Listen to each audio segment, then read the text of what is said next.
शिप्रा नदी को प्रदूषण से बचाने के लिए जिला प्रशासन और सरकार का पूरा ध्यान खान नाले पर केंद्रित होता है। खान नाले को शिप्रा में मिलने से रोकने के लिए अब तक 100 करोड़ रुपए खर्च किए जा चुके हैं। हालांकि अब भी शिप्रा में खान का गंदा पानी मिल रहा है।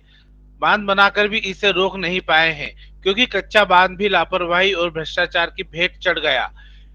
इस एक नाले के अलावा शहर के 11 नाले शिप्रा के प्रदूषण की सबसे पुरानी समस्या है। नालों को कन्वर्ट करने के लिए भी कई योजनाएं बनाई गई और दावे किए कि शिप्रा में गंदे नाले नहीं मिल रहे हैं।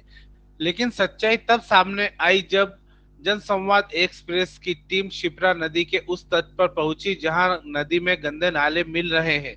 सच्चाई यह है कि नदी में पूरे शहर की गंदगी नालों के माध्यम से अब भी पहुंच रही है।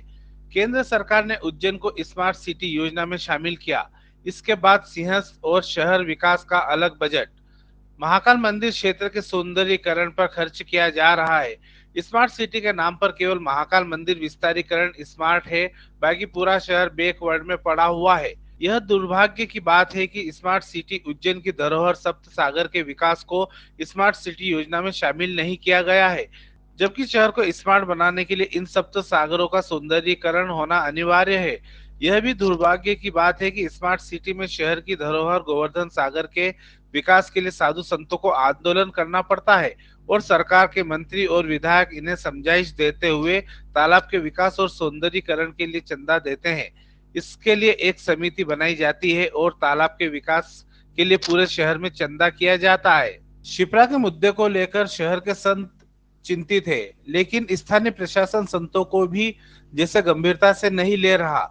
स्मार्ट सिटी के नाम पर शहर में करोड़ों के काम चल रहे हैं, लेकिन उज्जैन को देश भर में सिंहस्थ के नाम से जो पहचान मिली है वह मां शिप्रा के बदौलत ही है। स्थानीय गंदे नालों की तस्वीर सामने आते ही संत सहित शहर के गणमान्य नागरिकों ने जनसंवाद एक्सप्रेस से अपने विचार रखे। अकाल मैं परमहंस डॉक्टर अवधेशपुरी, स्वस्तिक पीठाधीश्वर एवं पूर्व महामंत्री अखाड़ा परिषद उज्जैन से मैं स्थानीय प्रशासन से कहना चाहता हूं कि यदि खान डायवर्सन करने में, उसकी प्लानिंग करने में, योजना बनाने में, कोई स्थायी समाधान खोजने में हमको समय लग रहा है, तो उससे पूर्व हमको चाहिए कि हम मां शिप्रा के आंचल को दूषित करने वाले, अपवित्र करने वाले जो 11 नाले मिल रहे हैं, हम किसी ठोस योजना के तहत उन नालों की गंदगी शिप्रा में जाने से रोकें। सिंहस्थ से पूर्व हमने अभियान चलाया था, 11 नालों के मुंह बंद कराए थे, लेकिन उसके बाद फिर प्रशासन की लापरवाही से ज्यों के त्यों पूरे शहर की गंदगी मां शिप्रा में मिल रही है।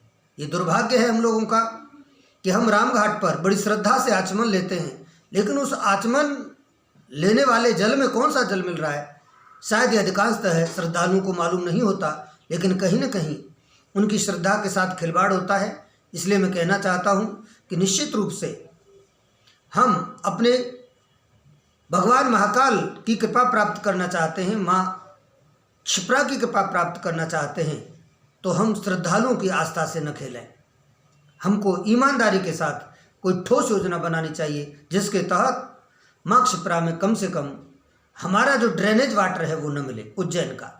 तो मैं आपके चैनल को धन्यवाद दूंगा, आपके रिपोर्टर और आपकी टीम को धन्यवाद दूंगा जिसने वास्तविक समस्या की तरफ प्रशासन का ध्यान उठाया है। प्रशासन केवल खान नदी से शिप्रा में प्रदूषण हो रहा है इस पर फोकस कर रहा है। स्मार्ट सिटी केवल 700 करोड़ रुपए महाकाल क्षेत्र में लगा रहा है, और जो शहर की जो जीवन धारा है शिप्रा नदी, उस पर किसी का ध्यान ही नहीं है। इस शहर से जो लाखों लोग यहाँ रहते हैं उनका जो सीवेज से मलमूत्र जो है वो 11 नालों के माध्यम से शिप्रा नदी में मिल रहा है, और शहर में जो पर्व स्नान होते हैं हज़ारों लाखों लोग श्रद्धालु नहान में आते हैं और वो उस 11 नालों के पानी से स्नान कर रहे हैं। इसकी तरफ किसी जिला प्रशासन का ध्यान नहीं है, राजनेताओं का ध्यान नहीं है, क्योंकि उन लोगों को जनता को वास्तविक मुद्दों पे उनका ध्यान करना ही नहीं चाहते ना। वो खान नदी का चाहते हैं, खान नदी डाइवर्शन में करोड़ों रुपए लगा दिए, 100 करोड़ की योजना लगा दी, मगर उससे 1 रुपये का फ़ायदा नहीं हुआ। शहर में जो 11 नाले हैं जिनको डाइवर्ट किया जा सकता है, नाला टेपिंग कर किया जा सकता है, मगर उस पर किसी का ध्यान नहीं। मैं आपका चैनल का धन्यवाद देता हूँ कि उसने वास्तविक मुद्दों पर इस ध्यान को उठाया। क्या 11 नाले बंद होना चाहिए? अरे बिल्कुल होना चाहिए। शहर का मलमूत्र उस नदी में जा रहा है जिसको हम जीवन दायिनी, मोक्षदायिनी बोलते हैं, उसको लोग नहाते हैं, उसका आचमन करते हैं, वो बिल्कुल ठीक नहीं है। उस 11 नाले को बंद होना चाहिए किसी प्रकार से भी। में जो है ये नाला जो है पास में मंदिर के पास के नीचे से पुलिया के पास से निकल के आता है। ये पुलिया है, ये पुलिया के नीचे से निकल के आता है और यहाँ मिल जाता है। कहाँ?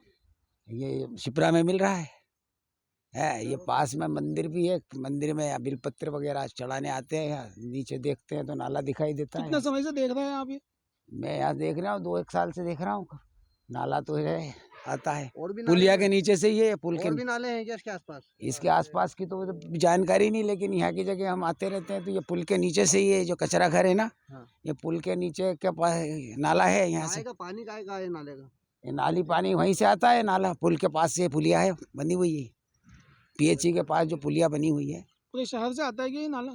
ये यहीं आता है, ये कचरा घर के पास में, गंदा ये पानी है? नीलगंगा का। अरे गंदा हाँ गंदा पानी है, ये देखो ना आप, ये देखो ये मिल रहा। ये गांव घाट का नाला है और ये शिप्रा नदी में मिल रहा है भाई साहब। और इसके आगे जंतर मंतर ये पीएचई का नाला है, ये भी शिप्रा नदी में मिल रहा है, पानी को दूषित कर रही है।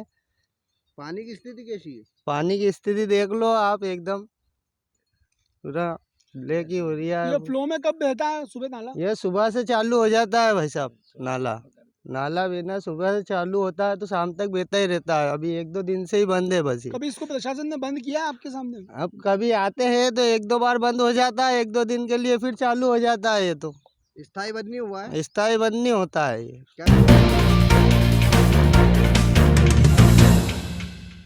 उज्जैन जिले की नागदा तहसील में बीते दिनों ग्रेसिम फैक्ट्री से गैस रिसाव की घटना सामने आई थी। गैस रिसाव इतना ज्यादा था कि धुंध की वजह से नजदीक की चीज भी नजर नहीं आ रही थी। मामले को गंभीरता से लेते हुए उज्जैन कलेक्टर ने जांच दल के लिए गठित किया था। वहीं मामले की जांच करते हुए जांच दल ने शुक्रवार को जांच रिपोर्ट कलेक्टर को सौंपी है। जानकारी देते हुए कलेक्टर आशीष सिंह ने बताया कि नागदा ग्रेसिम में हुए गैस रिसाव की जांच के लिए एसडीएम की अध्यक्षता में जांच दल गठित किया गया था। इस जांच दल में एसडीएम के साथ प्रदूषण नियंत्रण बोर्ड और इंडस्ट्रियल सेफ्टी विभाग के अधिकारी शामिल थे।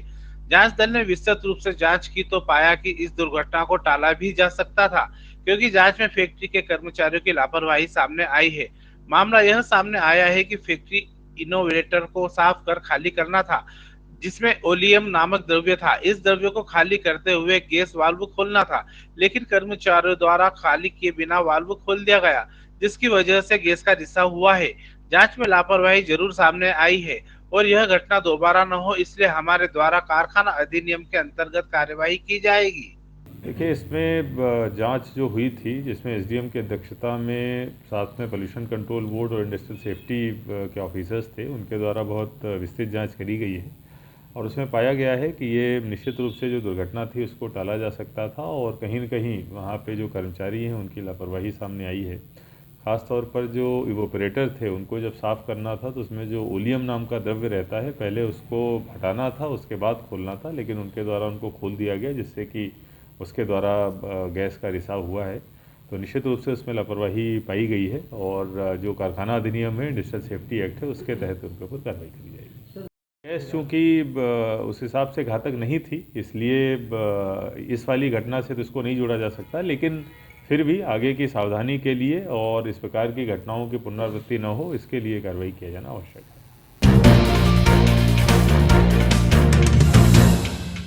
महाकाल की नगरी उज्जैन में इस वर्ष महाशिवरात्रि श्री राम की नगरी अयोध्या की तर्ज पर मनाई जाएगी। प्रदेश के मुख्यमंत्री शिवराज सिंह चौहान के मंशा अनुसार शहर भर में दीप उत्सव मनाया जाएगा। जिला कलेक्टर आशीष सिंह ने कोठी पैलेस स्थित कलेक्टर कार्यालय पर जानकारी देते हुए बताया कि महाशिवरात्रि पर्व पर दीप उत्सव मनाया जाएगा। यहाँ शहर के प्रत्येक मंदिर पर शिप्रा नदी के घाट, लोगों के घर, व्यवसाय क्षेत्र व निजी जगह पर दीपक लगाए जाएंगे। इस दीप उत्सव में जनता की भागीदारी महत्वपूर्ण रहेगी। के माननीय मुख्यमंत्री जी के द्वारा जैसे निर्देश दिए गए थे कि उज्जैन शहर में दीपोत्सव का आयोजन किया जाएगा और उसके लिए न केवल मंदिर और घाट, इसके अलावा जनता की भागीदारी से जो जनता के जो लोगों के घर हैं, उनके व्यावसायिक क्षेत्र हैं, उनके जो पर्सनल संपत्तियां हैं, उनके ऊपर भी दीपोत्सव का कार्यक्रम आयोजित किया जाएगा। इस हेतु सभी स्टेक होल्डर्स की बैठक भी बहुत जल्दी बुलाकर हम लोग इस पर आगे काम करना शुरू करेंगे।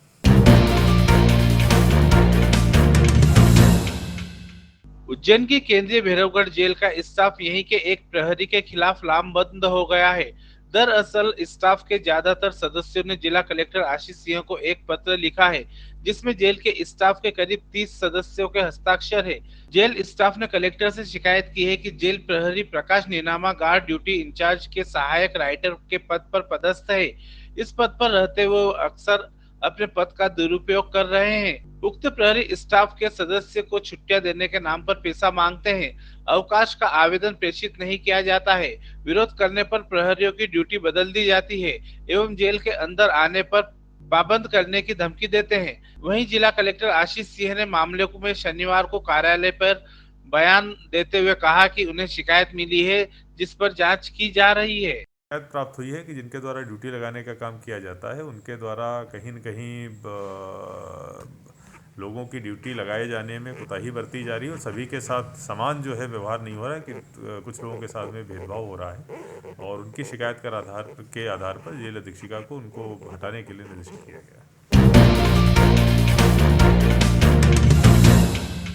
उज्जैन में लगातार कोरोना का संक्रमण बढ़ता ही जा रहा है। यहाँ बढ़ते कोरोना संक्रमण के बीच जिला कलेक्टर ने लोगों से अपील की है कि सभी लोग मास्क पहने।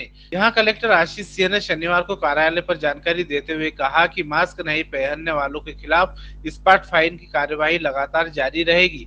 लोग कोरोना गाइडलाइन का पालन करें ताकि सख्त कदम उठाने की जरूरत न पड़े। डिस्टेंसिंग के ऊपर हमारा अभियान है वो बंद नहीं, अभी भी चल रहा है और डेली जो है कुछ न कुछ फाइन किए जा रहे हैं और ये जो अभियान चलते हैं ये एक जागरूकता फैलाने का भी काम करते हैं और जो लोग नहीं सुधरते उनके ऊपर स्पॉट फाइन भी करने का काम किया जाता है। और मेरा ऐसा मानना है कि इस चीज़ की ज़रूरत कम से कम पड़नी चाहिए। सभी लोग इससे वाकिफ़ हैं कि जो तीसरी लहर है इससे बचने के लिए चाहे मास्क हो या फिर वैक्सीनेशन हो कितने आवश्यक हैं और निश्चित रूप से जनता को आगे आके इनको खुद जो है फॉलो करना चाहिए। हमारी तरफ से जो स्पॉट फाइन की कार्रवाई है वो चलती रहेगी।